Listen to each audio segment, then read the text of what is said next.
Elizabeth awoke the next morning to the same thoughts and meditations which had at length closed her eyes. She could not yet recover from the surprise of what had happened. I'm Ellen. And I'm Harriet, and this is Reading Jane Austen.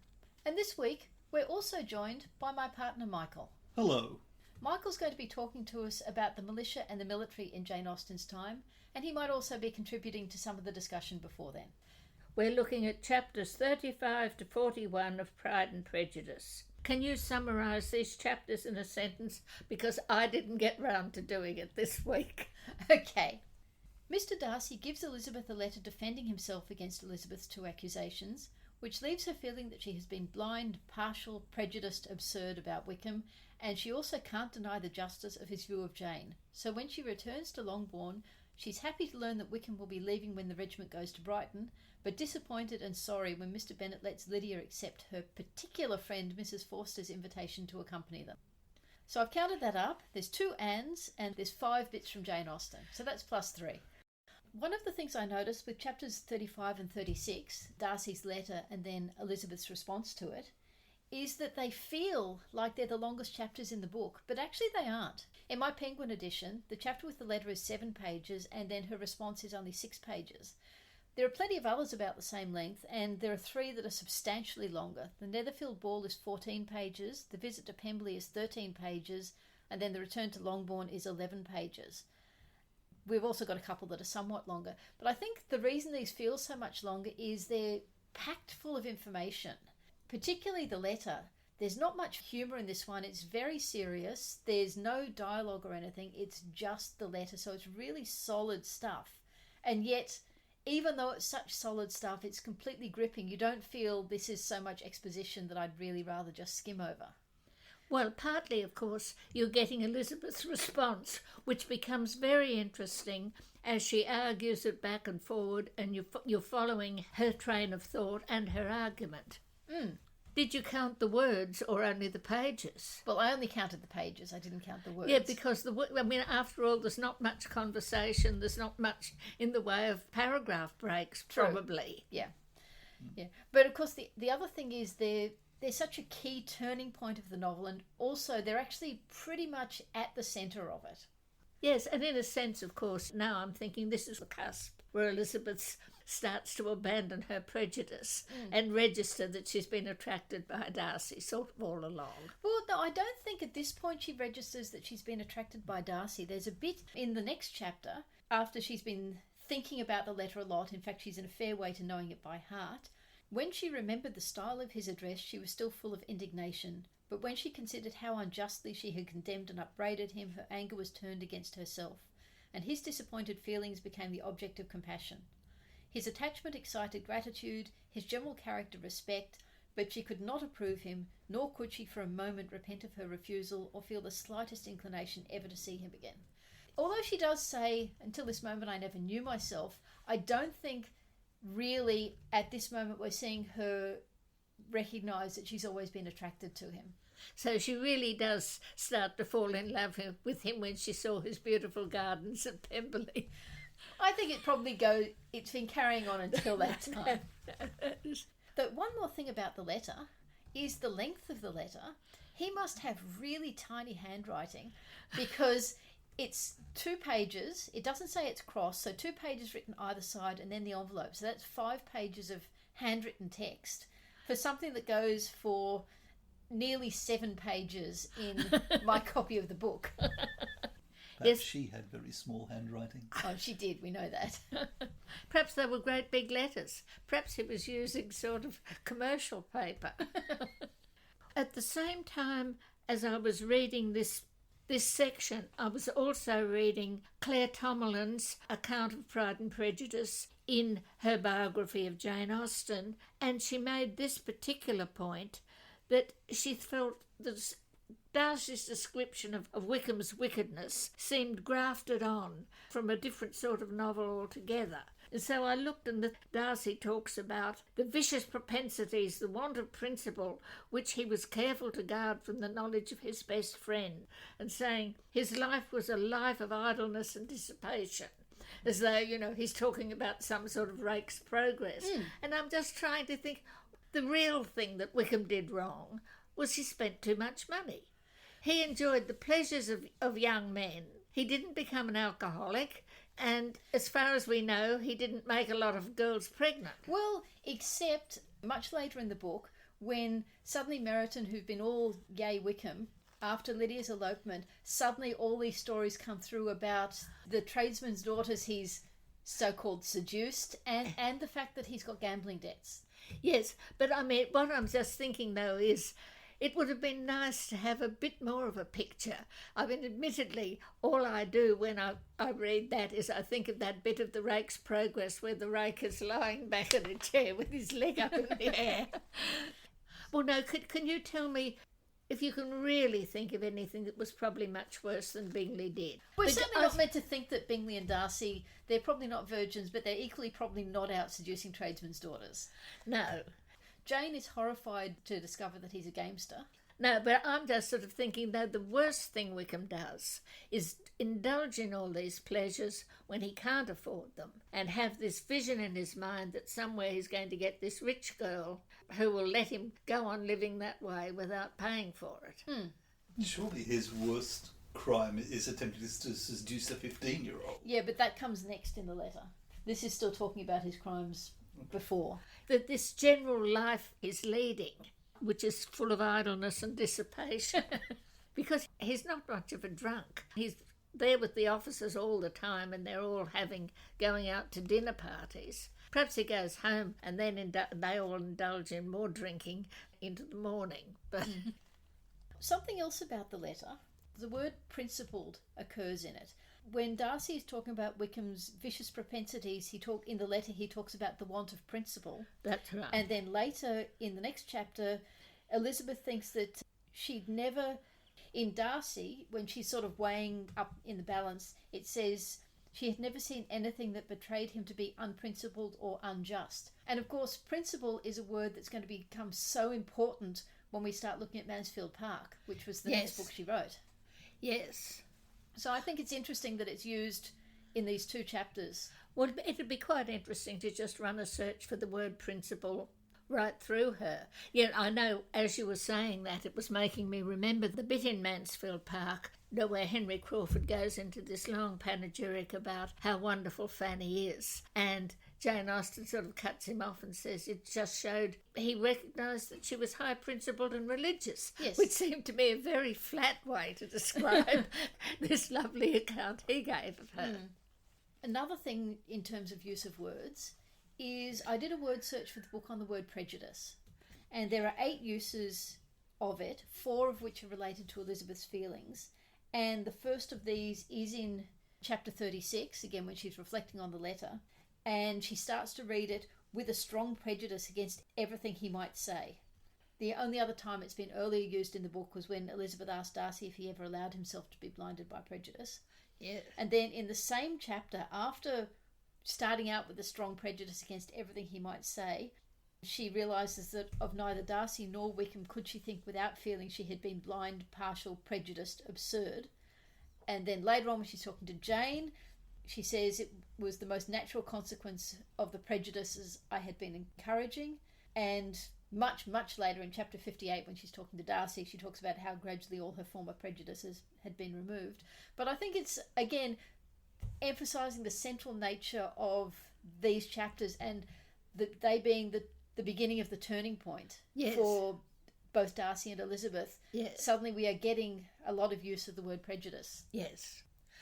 Oh, well, can we move on then to a little bit more of the saying goodbye at Rosings? No, it's really, this affection I've started to get for Mr. Collins. And I think it's just lovely when he says, "My dear Charlotte and I have but one mind and one way of thinking.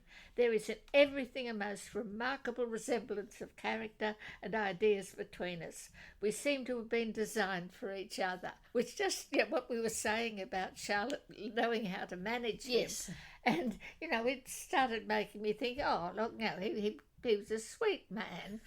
And the only thing we know against him is that Elizabeth found him physically revolting. And then I thought, no, he's got that absolutely conventional moral sense, and he's a clergyman, and that means he's going to have a say in how people in the village are dealt with, and he's going to be the one who says, turn her out if the Which, girl of course, is exactly what he says about Lydia later on. Yes. The death of Lydia would have been preferable to this dishonour. Yes.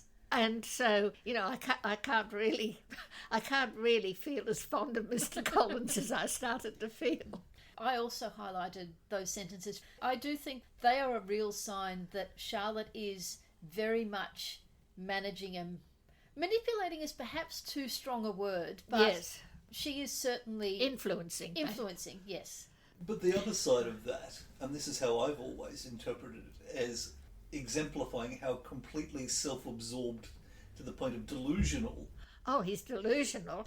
He is, in that he has managed to persuade himself that this is all his idea and that they genuinely are soulmates, rather than recognising it for what the reader is clearly supposed to recognise it as, which is Charlotte. Charlotte has 5 times his brains. Oh, yeah, more, yes. Well, 50 times. Yes.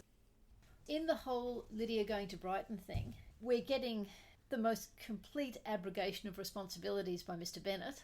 Yes. He's very funny and amusing about it, but at the end of the day, he's sent his daughter off with... How well does he really know Colonel Forster? He would be probably just some local gentleman who's filling in time being the colonel.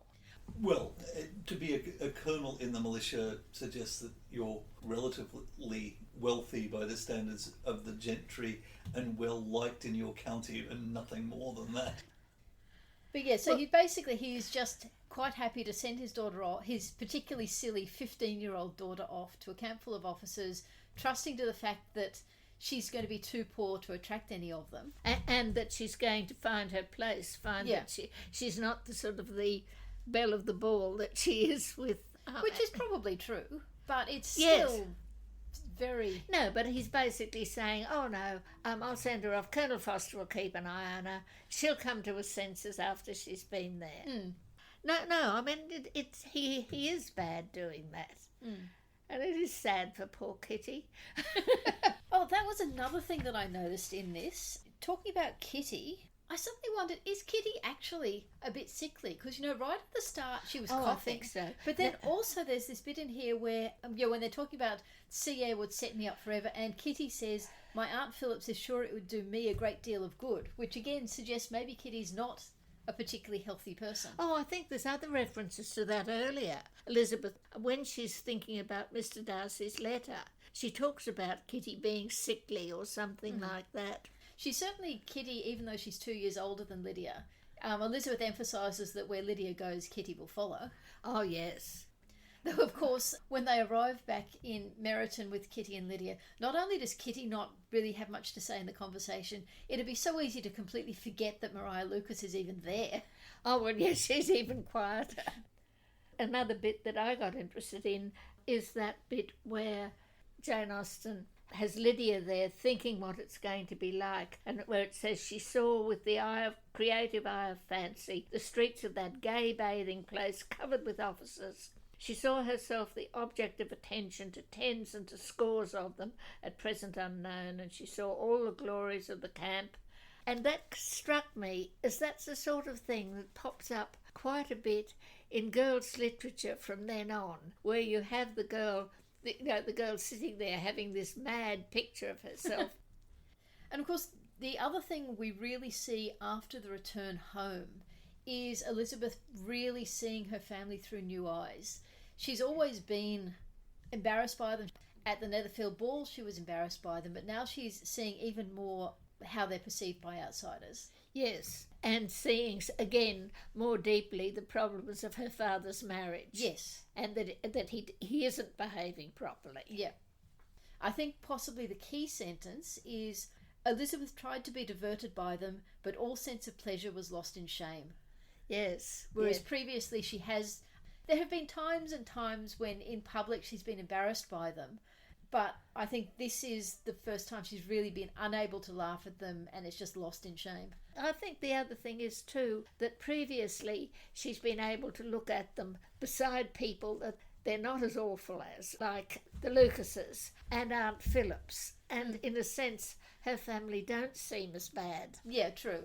Darcy and the Bingley family have brought much higher standards to the neighbourhood. Well, which is the thing I've felt all along, that it must be a neighbourhood of very small gentry. They go out and visit one another, but there's nobody they need to compare themselves much with.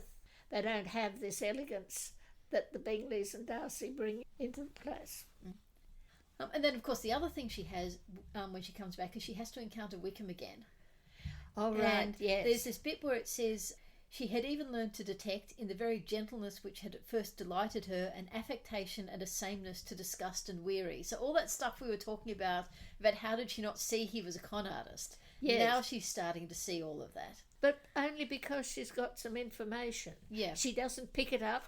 Her sort of social antenna don't pick it up from him until she's been told. Yeah. He did this, he did this. Yeah. But then in her reflection on the letter, she starts to think over, yes, and what do we know about him aside from the fact that he was the friend of Denny and he suddenly and unexpectedly just joined the militia? We don't know really why, we don't know what his background is, we don't know anything about him. Yes. And then it's because he's abandoned Miss King, which of course now she's seeing for what it is. It was just a pursuit of fortune. And when Georgiana failed, he's pulled his sights down to Miss King. So Georgiana had £30,000, Miss King only had £10,000, and she'd been thinking that was showing him to be not actually all that vicious, but in fact now she thinks it just shows how desperate he is. Yes.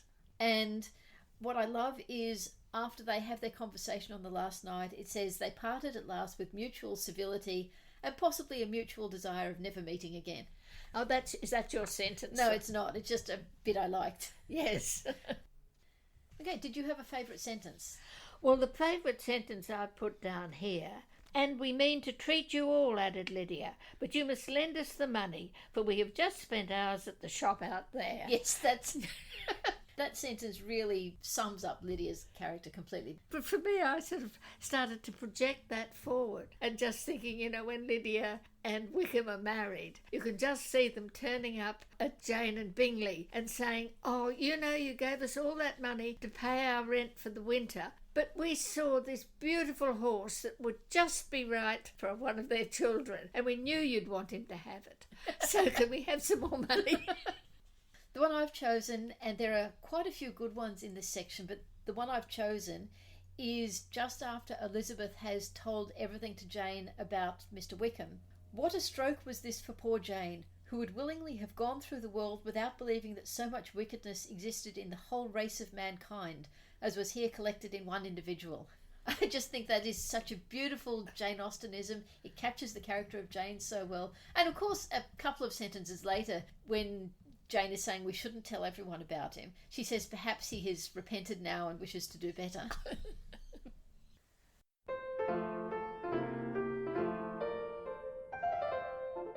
So the character we've decided to talk about this week is Lydia. It was actually difficult to find the best spot to talk about Lydia because she's in and out of the book quite a bit. In fact, you commented in one of the earlier episodes that suddenly Lydia is emerging off the page as a personality. But I thought this is probably a good place to talk about her because it's another place where she emerges. This is where we have that scene that you read the quote from, where she's going to treat them but they need to lend her money. So we really get a lot of Lydia's personality, and she, I think, speaks more and longer than in other sections. So one of the things about Lydia is, of course, she's so completely self-centered and self-absorbed. It says at one point in the chapter that she seldom listened to anybody for more than half a minute and never attended to Mary at all. Yes.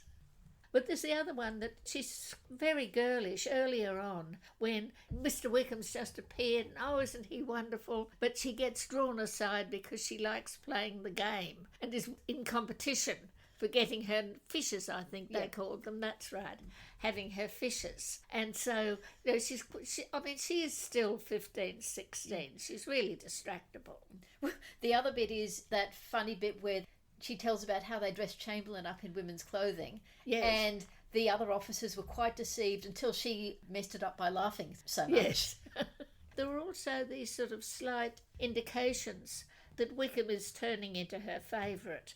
I mean, there's the part when she's telling Mrs. Gardiner how he's interested in Miss King, and Lydia's upset by it.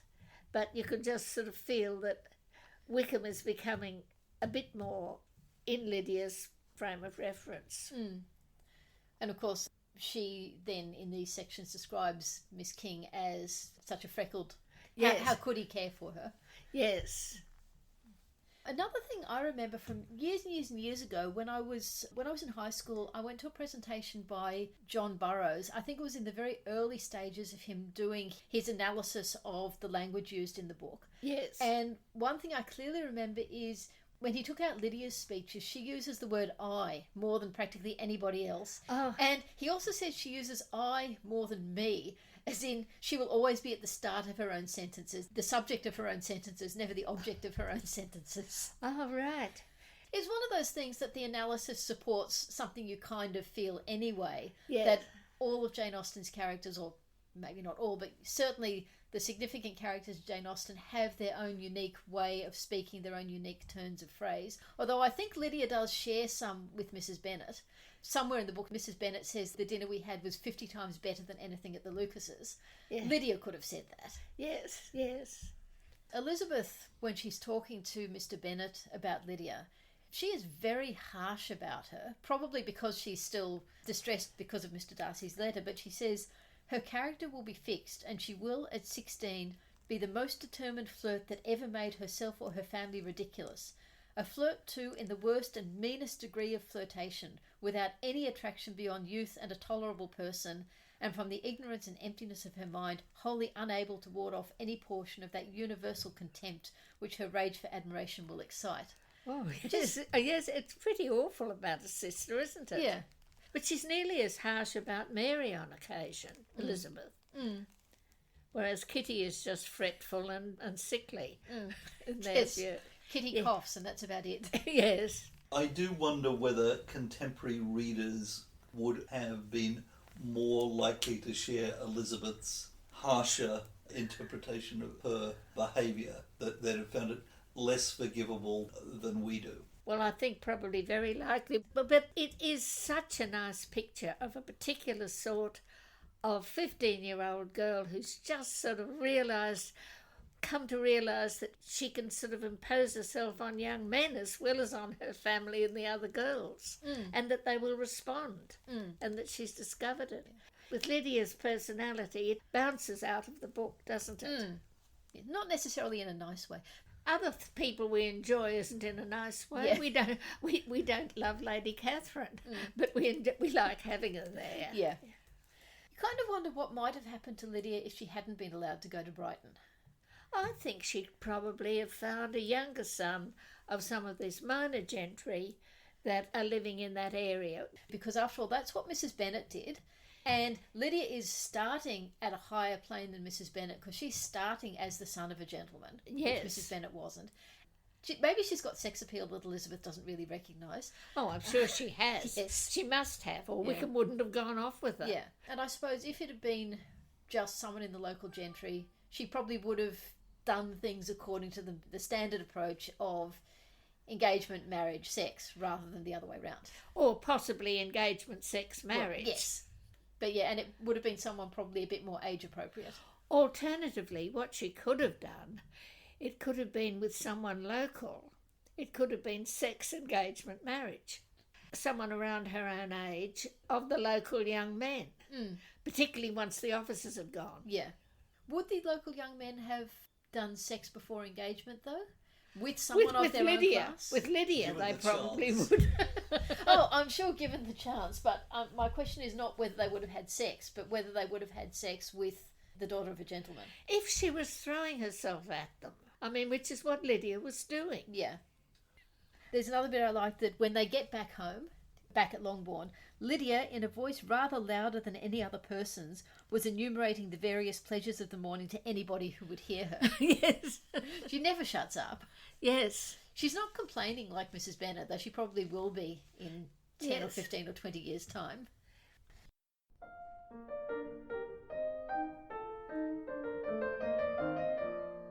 Okay, so now we're going to hand over to Michael to talk about the military in Jane Austen's time. Thanks, Harriet.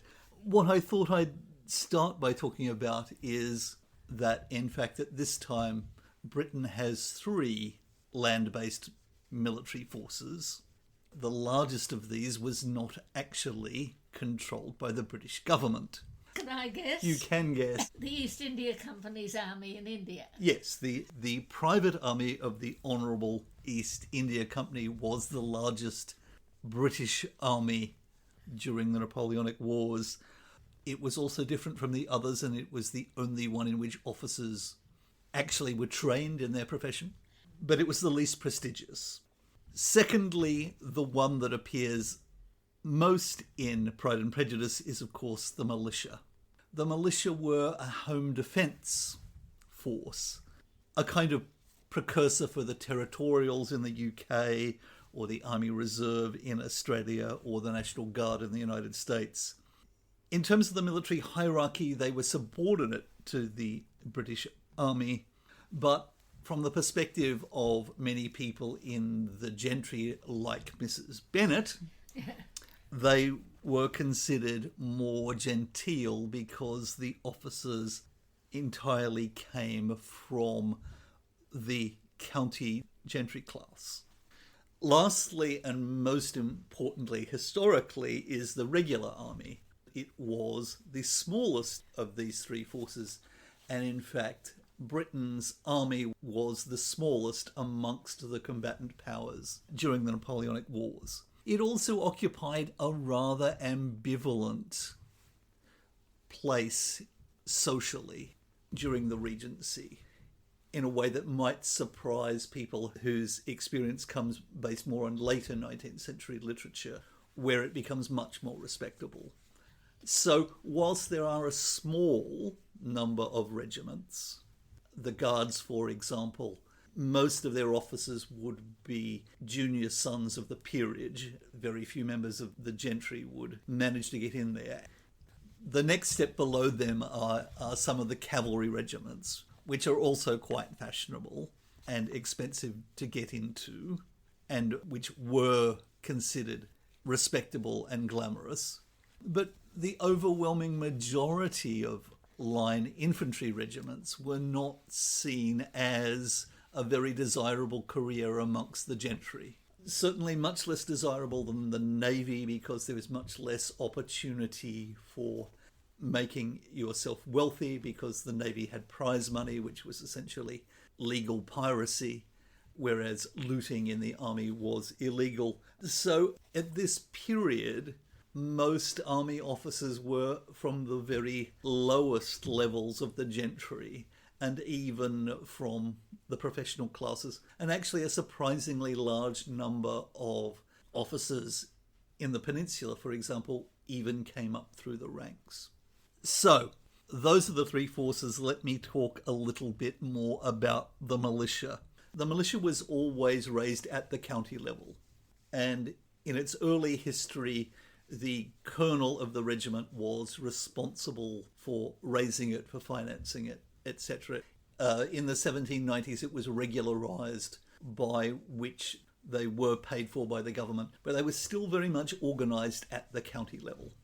So Colonel Forster would have been a wealthy landowner in the county from which this regiment came. So if you think of Mr Bennet as the small landowner, yes, long term, Colonel Forster might have had... Colonel Forster, I would say, would have been somewhere between Bingley and Darcy. And the junior officers would have been the sons of landowners. So it is actually a little bit surprising, given that the militia were known to be quite genteel and more than a little bit snobbish, that Wickham manages to get his way in. He must have charmed his way around Colonel Forster or some other local grandee, or won it in a gambling. So the fact that he appears as a officer of the militia does to some extent clothe him in more respectability on first acquaintance than would be normal for someone of his background. Henry Austen joined the militia. He was about 21, 22.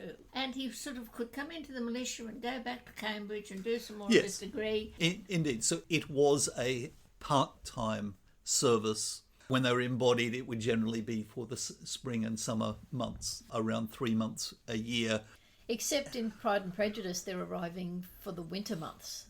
Yes, so as the war continues, The war being the Napoleonic Wars in general, as any real chance of invasion disappears, and as the Peninsular Campaign hots up, more and more, even the home battalions of regular army regiments get sent to the Peninsula or to India. Then militia units were used to plug the gaps because it was recognised that their lack of military ability didn't really matter very much in this context. While the regular army were only volunteers, there was actually conscription into the militia. It was by ballot in the county, all men between 18 and 50. However, if your name came up, you could pay for a substitute, and many people did. This, for example, is the reason why, although militia were nominally from a particular county, in reality, many of those serving in it are Irish or Scots, because they take the bounty for the substitute, and you got paid more in the militia than in the regular army.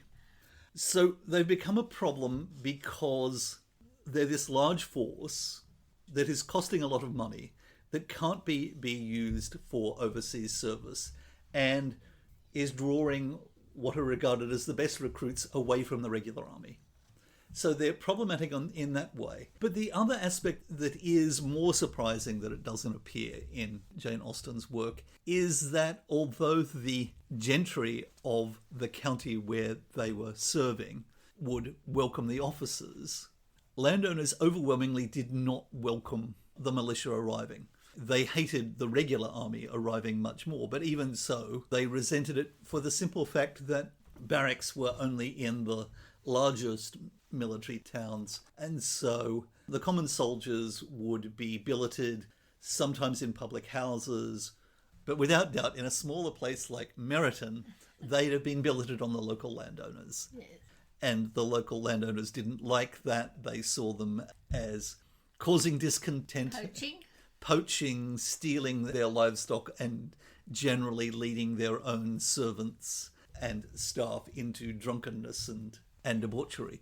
So it is perhaps a little bit surprising that there's no mention of that in Pride and Prejudice. We can only assume that the Bennets somehow escaped that.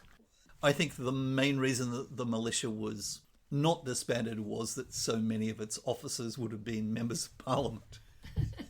Okay, let's talk a little bit about the regular army. So, as I mentioned earlier, it's actually the smallest of the armies of the combatant powers. However, the British infantry did have the reputation as being the finest in the world. This may be for the rather surprising reason that, believe it or not, the British army was the only army at the time that gave its troops live ammunition to train with. So most soldiers during the Napoleonic Wars had never fired their gun until they were on the battlefield, whereas because of their training, the British could fire 3 rounds a minute. Later in the book, Wickham moves from the militia to the regular army when Darcy purchases an ensigncy for him. So do you want to talk about what purchase means? Of course. I also think that Colonel Fitzwilliam is also without doubt an example of purchase. So purchase was this fairly extraordinary system from a modern perspective by which one could literally purchase a commission in the regular army, and equally one could purchase promotion from one rank to another. Essentially, once one purchased the commission, you owned it, you could sell it. And this was an entirely official regulated system. However, whilst there was an official purchase price from one rank to the next, the system in practice did not work that way. There were very, very large premiums if you wanted to purchase a commission in a cavalry regiment. An enormous premium if you wanted to purchase one in the Guards. Similarly, it would cost you more to purchase a commission in a home battalion, one stationed within Britain, as opposed to one that's going on active service. And similarly, there would be very considerable discounts on commissions to certain regiments. So, for example, the New South Wales a commission in the New South Wales Corps could literally not be given away. When we're looking at the purchase system, it's not all that different from what I talked about last time, which is purchasing a living, the way you're a clergyman. There are some differences, but the same principles very much apply. However, the consequence of this is that if you were wealthy and politically well connected, you could use the purchase system to leapfrog from one regiment to another regiment to go up the ranks very quickly. So Arthur Wellesley, who later became the Duke of Wellington, purchased his way all the way up to Lieutenant Colonel, which is the highest rank one can reach by purchase, by the time he was 25. So when you purchase, it's not, there are X number of officers per battalion. So you can't just say, I want to go into that battalion, here's my purchase money. You actually have to find someone who is leaving, and that's why they use the term selling out, because he will leave and sell his commission to someone else. You have to find a vacancy, as it was called. Yep. And you have to go through official channels to purchase that commission, while at the same time engaging in unofficial negotiations with that holder for whatever premium he wants to get it.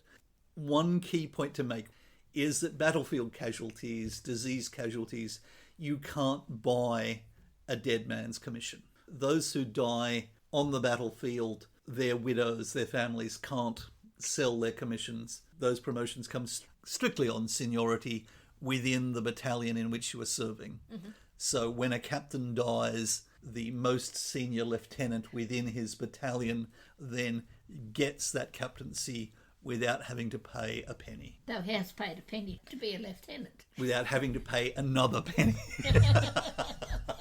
So this brings us to one of the problems, in my view, with the novel, and that is that Darcy purchases Wickham an ensigncy in a line regiment. Rather than a lieutenant, which he was in the militia. Yes.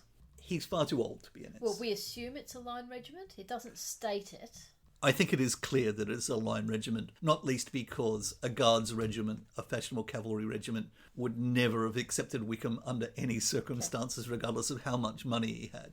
What is a line regiment? So they are the regular army infantry. They are the place where if you go to an overseas service battalion, then promotion can be very fast because of death, mostly from disease, but also from combat casualties. However, while some seek out combat regiments because they are optimists, Wickham might think that he's lucky, but no one is going to accuse him of great courage, is going to want to be in a home battalion. Home battalions cost more to get into because they're home battalions. Because they're home battalions. Because because you're not likely to be bayoneted by a Frenchman or die of a horrible camp disease. So if we are seeking to justify what's said in the novel, we could argue that he particularly wanted to be in a home battalion, and he particularly wanted to be one that is going to be perhaps stationed in a fashionable watering hole, and the only vacancy available was an ensign. Well, can we also add to that Darcy particularly wanted him to be in a regiment that was nowhere near Hertfordshire and nowhere near Derbyshire. That is also true. So that again reduces the possibilities. Right. I've always assumed that Colonel Fitzwilliam is not unlike Arthur Wellesley, later to become the Duke of Wellington, perhaps without the political ambitions or the military genius. Arthur Wellesley was, of course, also the younger son of a peer. I think Colonel Fitzwilliam would have been the lieutenant colonel of a home battalion of a regiment of line infantry. I think the difference between Colonel Fitzwilliam and Arthur Wellesley is that while Arthur Wellesley was actively seeking an active service battalion to advance his military and, more importantly, his political career, I think Colonel Fitzwilliam is much more content to have a home battalion without the risk, but allowing him the comfortable lifestyle that allows him to spend most of his time on the social niceties and without the dangers of being killed. So I also wanted to raise what I feel is one of the most striking, almost shocking insights that Jane Austen's novels provide us, which is they show us just how disengaged England's gentry class were from the massive global conflict their country was engaged in at the time. One would almost not know that a war was going on if one's only record were Jane Austen's novels. She's not an exception to this. She is very much part of how the gentry looked on it at the time. Britain's key role in at least the land wars of the Napoleonic era was not so much in providing armies themselves, but paying for the armies of other combatant powers. The gentry during this Regency period were much less likely to join the armed forces, particularly the army, in this period than they were in later periods. And I thought I'd conclude just by having us consider how different Darcy and Bingley would appear to be if the novel was set a century later, during the First World War. Because here we have two essentially idle young men of no profession with no apparent interest in serving their country. They would without doubt be social pariahs. And I think it's safe to say that Mary Bennet would be the first one in line to give each of them a white feather.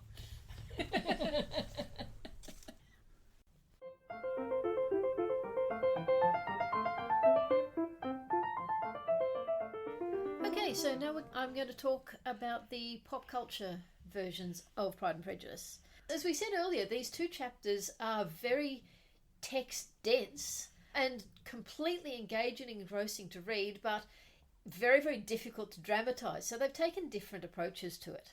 In the 1980 miniseries, the Elizabeth Garvey and David Rintoul, the letter has Elizabeth reading it aloud in her head, and occasionally you get little flashbacks, some I think from what you've seen, but also some from Darcy's past life with Wickham. Yeah. And that is then followed by a very lengthy voiceover of Elizabeth describing her feelings. And this again is one of those things that I feel doesn't work all that well in the miniseries, of trying to put into the mouth of a character the words that Jane Austen has put on the page. In this instance, I'm not sure they're really using Jane Austen's description of Elizabeth's thought processes, but you are getting this very, very descriptive tell rather than show to the audience. And the other interesting thing, and I noticed this with the proposal as well, it's quite dispassionate. There's not a lot of emotion in either Elizabeth or Darcy in these scenes. Even when Elizabeth is berating herself, it's still very, very controlled. By contrast, the 1995 version with Colin Firth and Jennifer Ely has much more emotion to it, and they take quite a different approach to the letter. For a start, they split it. What you see first is Colin Firth striding back to Lady Catherine's place, and interspersed with that and with Elizabeth's ongoing reaction, you have some flashbacks to the previous episode to remind you what's just happened. But also I think to emphasise Darcy's thought processes at this time, because of course this is not something we see at all in the book. We don't see Darcy writing the letter. We don't see any of Darcy's change of heart, really. Well, didn't we say earlier that in fact we don't see inside Darcy's mind after he's handed the letter over? No. We see what he's thinking right up to there. No, we stop seeing what he's thinking at the Netherfield ball. We never see what he's thinking at any time when he's staying with Lady Catherine de Bourgh. We assume that he's in a highly emotional frame of mind leading up to writing the letter, but that's an assumption, not one we see. Yes, it's pretty much embedded in the text. Yes. And of course Charlotte is noticing it. Yes, it's embedded, but it's not explicit. We don't get in his head. So what it does then is it shows you Darcy writing the letter, and they've made the decision to flip around the order of the letter. So what you see is Darcy writing the first part of the letter, which is now the story of Wickham. And it's all in Darcy's voiceover. You have shots of Colin Firth writing the letter, but you also have flashbacks of Wickham at Cambridge. You have, harking back to what you said earlier about what Wickham has been doing, you have Darcy walking in on Wickham's room, and he's sitting there with what is probably a serving girl on his knee. Yeah. showing him That being sounds dissolute. lovely. In a room right off the main quad, which seems rather improbable. Yes, but they have to show that it's Cambridge. And you have that happening, Darcy writing through the night. So it's a mix of voiceover, but the visuals you get are a combination of the flashbacks that you haven't seen before and Colin Firth looking quite romantic as he's doing the writing, which again is not particularly subtle, but I've said before, subtlety is not Andrew Davis' thing. But at the same time, it is showing rather than telling, unlike the 1980s version. Yes. And then Elizabeth starts reading it, and it's her voiceover, interjected every now and then with her editorialising on it, like, oh, really, surprise me. And, huffing and puffing occasionally with indignation as she tells the story of Jane. But that is interspersed again with flashbacks of what we have seen earlier. And I'm sure I have either read an interview with Andrew Davis or seen on a documentary, but I could not find it anywhere, that they said with those flashbacks, they used the scenes that were shot earlier of Netherfield and what have you, but they heightened everything. I think they heightened the contrast, they made it louder. So in Elizabeth's recollection, her family are almost worse than they were at the time. Though I said at the time they emphasise her embarrassment anyway with the background music. So that's how they've chosen to dramatise it. It's all show, don't tell. You see so much through the facial expressions of Elizabeth and of Darcy to see what they're thinking. So you don't, in the end, have that voiceover that the 1980s felt compelled to have, because you see it much better. Oh, well, yes. I felt that was much more successful. Then in the 2005 film with Keira Knightley and Matthew McFadyen, Yes. in that, you don't have Elizabeth going out walking and Darcy giving her the letter. You have Elizabeth sitting in her room at Hunsford Parsonage and Darcy kind of creeping up behind her like a stalker and giving her the letter without saying anything. She doesn't turn around. It's kind of hard to work out how much of this is what's really happening and how much is in her head, because he then just kind of disappears. Darcy isn't a stalker, he's a vampire. Yes. He appears in her room, leaves the letter and then disappears. Yes. There's no eye contact at all. It's almost a question of, is this kind of semi-fantasy, and does she in fact just arrive back in her room and the letter's there, or has he really snuck up behind her? Very strange. And some of the material from the letter, all his defence about Jane and Bingley, that is actually moved from the letter into the proposal scene. So that's how they dramatise that half of the letter. Yeah. And with the other half of the letter, the story of Wickham, they cut it down to about 5 sentences. Obviously, as a movie, they have to have a much more compressed version of the script. Yes. So they don't get anywhere near as much of Darcy's words there. I think they do a reasonably successful method of getting the key points across. But as I said, in this kind of creepy presentation. Mm-hmm. In Bride and Prejudice, the Bollywood version, they deal with the letter by not having it. It's all included in the declaration of love scene. It's not a proposal.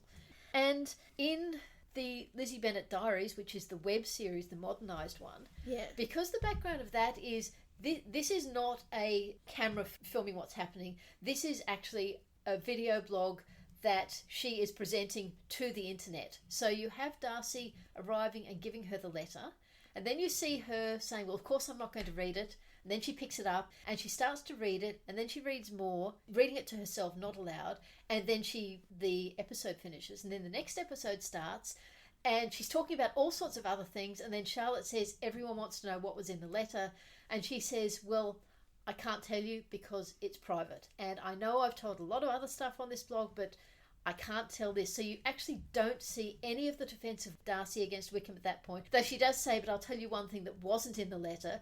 There was no apology for breaking up Jane and Bingley. So you don't actually have any of that there. What you have a few episodes later, after she's gone back home and she's with Jane, she tells the Wickham throwing away all the money, which is transposed into a modern setting that Darcy was supposed to be paying Wickham's tuition, and Wickham said, don't pay the university, just give it all to me at once. And so he was given 3 years worth of tuition money and he blew it all in a year and then wanted more.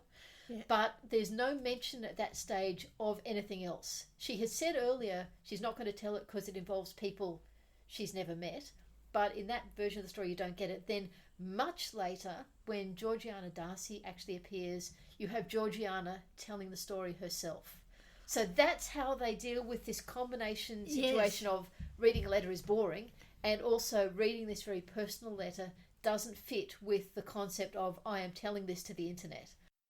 Something else I wanted to talk about is the presentation of Lydia in Lizzie Bennet Diaries, because most of the adaptations of the book, the period ones, they have a fairly similar approach to Lydia, which is pretty much what you see in the book. Inevitably, she's too old. In the 1995 version, she was played by Julia Sawalha, who I love as an actress, and who I thought did a wonderful capturing of Lydia's essence, except that she was, I looked it up, she was 27 at the time. Yes. So sometimes she was behaving like a 15-year-old when clearly not being a 15-year-old, which is a bit unfortunate, but that's more or less how they all present Lydia. She's boisterous, she's bold, she's out there, she's an embarrassment to everyone, she's completely unrepentant, and that is reasonably a reflection of Lydia in the book. In the Lizzie Bennet Diaries, they do a complete rethinking of Lydia. What they do is Lydia starts out being not that dissimilar. In fact, she's profoundly irritating. She's out there, she's bouncy, she's boisterous, as I said, everything like that. But as the show goes on, you start to see some cracks appearing and you realise actually underneath this she's a very insecure person. So at the time when Jane has gone off to London. Well, Jane has gone off to LA rather than London. All right, yes. And Elizabeth has gone to Collins and Collins, which I forget where that is, but also not home. Lydia has been spending time with cousin Mary, who's been helping her study. Kitty in this is a kitten, not a person. and Mary is their goth cousin, who is also not at all like Mary in the book, and I absolutely love Mary in Lizzie Bennet Diaries. But so Lydia's gone off with Mary, and Mary is being friendly with her, but at one point she just suddenly snaps and she just runs away and goes and spends some time with Jane in LA. And you kind of get this sense that she needs validation from her sister. She's actually a very needy person. And what then happens is on her 21st birthday, she suddenly cottons on to the fact that Elizabeth does actually want her to grow up a bit, doesn't just celebrate her the way she is, and she is really angry with Elizabeth and she runs off to Las Vegas for a holiday, which is where she meets up with Wickham, you learn afterwards. But what then happens is you see a lot of videos she makes herself separately from Lizzie's videos, and that develops the relationship with Wickham. It is an emotionally abusive relationship. You see Lydia going from being out there bouncy and profoundly irritating, and you sometimes want to beat her head against a wall, to being withdrawn and damaged. And honestly, some people I saw in the comments were actually saying you should be putting trigger warnings on these videos. It was, I thought, they obviously decided they couldn't have the Lydia story play out the way it does in the book because that doesn't work for the 20th century. They worked out an alternative thing they wanted, and to make that happen, they have made Lydia into a completely different, I won't say more nuanced character, because she is, as we've said, very well developed in the book, but a completely different character, and I think a very interesting one. But so completely different from the book and completely not what I was expecting when I first started watching it. I thought it was fascinating. Yes. Could I go back to the 1995? Yep. Because I thought you were very generous in your analysis of the 1995. I think those things in the 1995 encapsulate everything I hate about the 1995, in that it is Darcy as larger romantic hero turned up to 11. We have Darcy looking mournful, scenes that I think is Colin Firth looking like he has indigestion, but clearly about this continuous thread in the Andrew Davies one of turning him into a larger romantic hero in the way that is alien to Jane Austen. I don't entirely agree with that. Yes, that is not subtle, those scenes, but I think that is about trying to find the right balance between telling and showing. And Darcy is such a buttoned-up character. He had to have something come out to show emotional turmoil and to show the beginnings of change and growth, which you don't see in the book. And you're also not going to see a lot of here, because I believe in between this scene and Pemberley, there are one or two scenes you see of him in London, but not much else. So he's got these short chunks when he has to show the beginnings of growth. But like I said, I absolutely take your point that it is exaggerated, and I absolutely take your point that it is not the way Jane Austen would have written it, because we saw the way Jane Austen wrote it, and it was in this syntactically complex, very, very thorough, detailed letter. Yes. Which would not have worked on the screen. Yeah, so I actually think that the 1980 is more faithful to the book. The problem is, though, that in being more faithful to the book, it no doubt leaves a good many in the modern audience saying, why is he so cold? Why is he so rational? Why isn't he being the larger romantic hero that we expect? I would argue that until that scene, until the writing of the letter scene in 1995, you don't see Darcy as larger romantic. You mostly see him as basically not a nice person. I disagree, but I think consistently throughout the 1995, Darcy is portrayed as actually worse than larger romantic, as a Mills and Boon hero.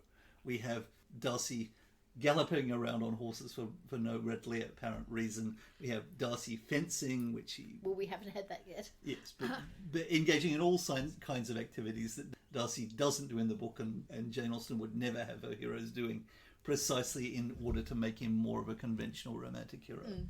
You see, I think much of that, except for the galloping around on horseback, all of that happens in the second half.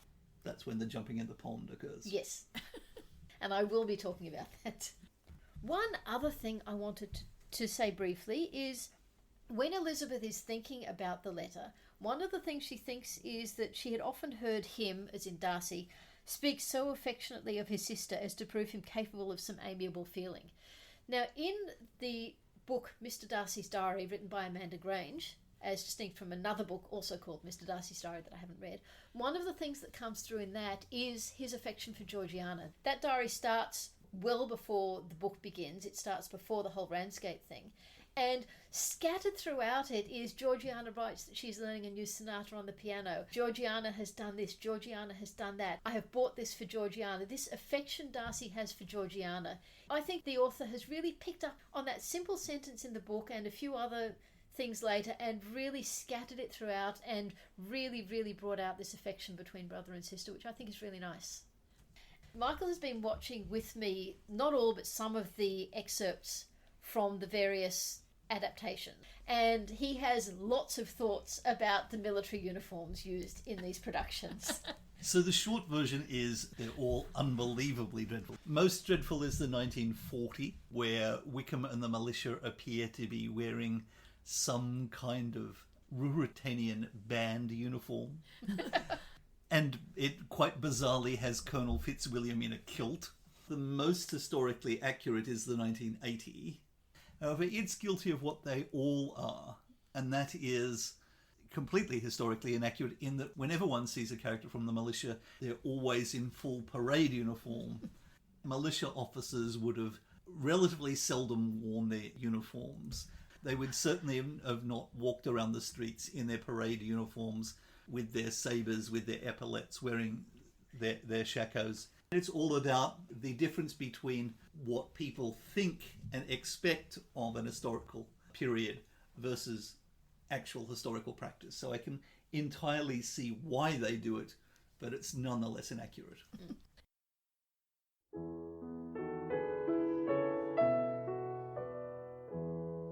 You've been listening to Reading Jane Austen with me, Harriet. And me, Ellen. And me, Michael.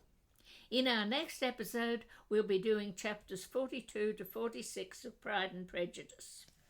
The structure of this podcast was inspired by Harry Potter and the Sacred Text, and the summarised in a sentence concept was adapted from E.L. Konigsberg's book Silent to the Bone.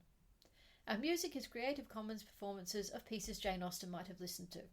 You can find us on Facebook at Reading Jane Austen and our website readingjaneausten.com. You can email us at readingjaneausten.com or rate and review us in your podcast app. We hope you'll join us next time.